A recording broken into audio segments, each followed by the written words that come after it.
नमस्कार दर्शकों, हमारे साथ पेशेंट जुड़े हैं हकीम सिंह जी। ये जलाऊं उत्तर प्रदेश के। उत्तर प्रदेश में ये कहाँ पड़ता है? जिला जालौन है। जिला जिला जालौन। जालौन ये कहाँ पड़ता है, किस तरफ है?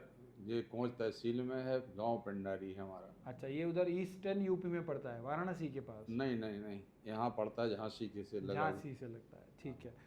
तो अभी जब आए थे तो क्या क्या दिक्कत हो रही थी हकीम सिंह जी हमें आपको? ये हो रहा था कि हम चलते थे तो हमें जो है हाँपी आती थी, और मतलब चलने में ज़्यादा थकान महसूस ये लगती थी, अब चल नहीं पा रहे हैं।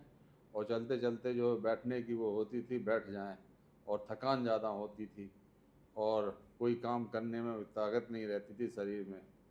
और अब जो है हम थोड़ा मतलब चल लेते हैं, और पहले से जो है अच्छा महसूस कर रहे हैं। अच्छा, पहले आप चल भी नहीं पा रहे थे? हाँ, चलते थे तो थकान आती थी, जो लगती बैठ जाओ, हाँपी चलने लगती थी। अच्छा, सांस बहुत हाफी बहुत ज़्यादा होती थी, सांस बहुत ज़्यादा फूलती थी, किडनी की समस्या है इनको, तो हाफी ज़्यादा आती थी। हाँ, तो थोड़ा बहुत चलते थे, फिर बैठना पड़ता था। बैठना पड़ता था। अभी चलते हैं तो अभी हाफी नहीं अब आती? नहीं बैठना पड़ता। अब नहीं बैठना पड़ रहा। और क्या क्या समस्या हो रही थी उस समय आपको? पहले जो है हमें उल्टी होने लगी थी, और जो है बुखार भी आने लगा था उसकी वजह से, और काफ़ी परेशानी हो रही थी, और तो हमने फिर ये दिखाया। उल्टी भी आना, बुखार आना, ये सब किडनी से रिलेटेड ही समस्या है। तो आपका जो क्रेटनाइन था वो भी रेगुलर बढ़ता चला जा रहा था, इंक्रीजिंग ट्रेंड में था? हाँ, ऐसा ही है?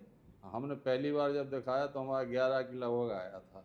11 क्रेटनाइन आया था जब फर्स्ट टाइम आपने दिखाया? हाँ जी। और इसके बाद में फिर दवा ली तो 7.4 हो गया। अच्छा, तो बहुत अच्छी बात है कि 11 तक क्रेटनाइन चला गया था। जब आप आए थे तो क्रेटनाइन लेवल 11 था आपका। उस समय डायलिसिस बोल दिया था आपको? नहीं, डायलिसिस हमने नहीं करा। डॉक्टर कह रहे थे वहाँ ग्वालियर में कि आप डायलिसिस करा लीजिए। हमने कि डायलिसिस नहीं करवाएंगे हम तो। अच्छा, ये रिपोर्ट्स इनकी ग्वालियर की हैं? अच्छा, ग्वालियर में क्या बताया डॉक्टर ने आपको? कि आप डायलिसिस करवा लीजिए। अच्छा, हमने नहीं करवाया। डायलिसिस बड़ा एक भयंकर नाम होता है, और बहुत सारी समस्याएं उसमें बनी रहती है डायलिसिस के समय। तो डायलिसिस आपको ग्वालियर में बोला, लेकिन आपने नहीं कराया, लेकिन क्रेटनाइन आपका 11 था। उसके बाद आप यहाँ पर आए, और आपको सिम्टम्स में, यानी कि जो हाँफी आ रही थी और जो आपको उल्टी आ रही थी, वो सब में आराम मिला है? आराम मिला। और क्रेटनाइन भी कम हुआ है? यार कितना आ रहा है अभी? 7-8 की रेंज में चल रहा है? अब जो है पहले आपका लगभग 7.4 आ गया था। अभी जो पहले था आपका 11 था वो? हाँ, पहले 11 था, अब जब आपने इलाज शुरू किया था तब 11 के लगभग। हाँ, तो अभी तो डायलिसिस की आवश्यकता नहीं लग रही ना, क्योंकि पहले ऐसी दिक्कत अभी तो तो नहीं लग रही। अब जैसे बड़े ना तो डायलिसिस क्यों कराएंगे हम, तो आया इसीलिए कि डायलिसिस ना हो हमारा। ठीक बात है, बहुत अच्छी बात है हकीम सिंह जी। ये 2 फायदे हुए हैं। एक तो पहले ये क्रेटनाइन बढ़ता चला जा रहा था और रेगुलर इंक्रीजिंग पैटर्न में था, और अब ये बढ़ा नहीं है, और साथ साथ अब ये रिड्यूस भी होना शुरू हुआ है। दूसरा फ़ायदा ये हुआ है कि जो इनको सिम्टम्स आ रहे थे, फिजिकली प्रॉब्लम हो रही थी सारी चीज़ों में, उन सब चीज़ों में बहुत अच्छी इंप्रूवमेंट मिली है, राहत मिली है। Medicine, guidelines, diet chart, acupressure, योग, सब चीज़ों का समन्वय में इन्होंने पालन किया, सिनर्जी में इन्होंने फॉलो किया, and the results are marvellous. Physical symptom में बहुत अच्छी इंप्रूवमेंट आई है। क्रेटनाइन 11 तक पहुंच गया था, उसके बाद 11 के बाद जब इनका क्रेटनाइन हुआ,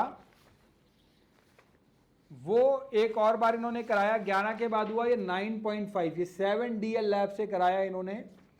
और आप देख सकते हैं हकीम लिखा है, मिस्टर हकीम, डॉक्टर अजय पाल ने रेफरेंस से करवाया है, कोई परिवार हॉस्पिटल है वहाँ पे, वहाँ से कराया। 9.5 क्रेटनाइन आया 11 के बाद, 11 से रिड्यूस होके इट केम डाउन टू 9.5। उसके बाद फिर दोबारा टेस्ट कराए गए, और फिर इन्होंने कराया मिस्टर हकीम सिंह 13 मई 2024, 7.38। यूरिया हो गया 107.2, एंड जो पहले वाली रिपोर्ट थी वो थी 3 मई की, उसके अंदर जो था यूरिया 130 था और 9.5 था। इससे पहले 11 वाली रिपोर्ट भी थी आपके पास, 11 भी आया था ना इससे पहले। क्रेटनाइन ग्रेजुअली रिड्यूस हुआ है, बढ़ा नहीं है। बढ़ रहा था पहले, इंक्रीजिंग नई पैटर्न में नहीं आया, डिक्रीजिंग पैटर्न में आया है। साइमल्टेनियसली फिजिकली अब ठीक लग रहा है, मतलब शारीरिक रूप से अब दिक्कत तकलीफ तो नहीं हो रही? नहीं। चलिए, बहुत आप इनके सुपुत्र हैं, तो आपने तो देखा होगा कि किस तरीके से इनको पहले तकलीफ हो रही थी और अब किस तरीके से आराम मिला है। बहुत ज़्यादा तकलीफ थी, उस समय तकलीफ थी, अब थोड़ा उतनी तकलीफ नहीं है, लेकिन धीरे धीरे अंतर आएगा। अंतर आया, काफ़ी अंतर आया। चलिए बहुत सी बात है हकीम सिंह जी, हम ऊपर वाले से आशा करते हैं और ऊपर वाले से कामना करते हैं कि आपको पूर्ण स्वास्थ्य लाभ हो और पहले से काफ़ी अच्छा जो है आपको फ़ायदा मिला है और आगे भी आने वाले टाइम में भी मिलेगा। लेकिन लग के फॉलो करना, जैसे बताएंगे medicine, guidelines, diet chart, acupressure, योग, सब चीज़ें नियम के साथ सब चीज़ों का पालन करना, आपको बहुत से रिजल्ट नजर आएंगे। चलिए मेरे साथ मिलकर बोलेंगे, क्योंकि आपका डायलिसिस आपको बोल दिया गया था और अब डायलिसिस नहीं हो रहा, तो मेरे साथ एक मिलकर बोलेंगे, stop stop dialysis, stop dialysis, kidney dialysis.